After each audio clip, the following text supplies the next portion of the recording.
చూడడానికి మనం అనుకుంటాం ఇదేదో మత గ్రంథం, ఇదేదో దేవుడి గ్రంథం, దానికి బొట్టు పెట్టి అక్కడ పెట్టి మంగళహారతి ఇచ్చి దేవుడి దగ్గర పెడతాం. కాదు, that is a textbook that should be there with us. చిన్న సైజు ఒక మంచి భగవద్గీత గ్రంథాన్ని మనం స్కూల్కి వెళ్తే స్కూల్ బ్యాగ్లో ఉండాలి, ఆఫీస్కి వెళ్తే ఆఫీస్ బ్యాగ్లో ఉండాల్సినటువంటిది. ఎందుకంటే దీనికి రిలీజియన్ కాదు, ఏ రకమైన ఇది ప్రవర్తన మార్గాన్ని చూపించేటటువంటి ఒక గొప్ప, it is a way board to the happiest and exemplary life of a human being. Way board అంటే ఏంటి? మనం ఎక్కడికైనా వెళ్ళాలి అంటే ఆ మార్గదర్శనాన్ని చూపించేటువంటి బోర్డులు ఉంటాయి.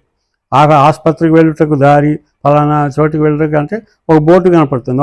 ఇక్కడ ఇలా చిన్నగా వెళితే మనకి ఆసుపత్రి దొరుకుతుంది, ఫలానా ప్లేస్ దొరుకుతుంది. ఇది హ్యాపీగా లైఫ్ ఉండాలి అంటే మనకి మార్గదర్శకమైనటువంటిది way board to the happiest exemplary model life.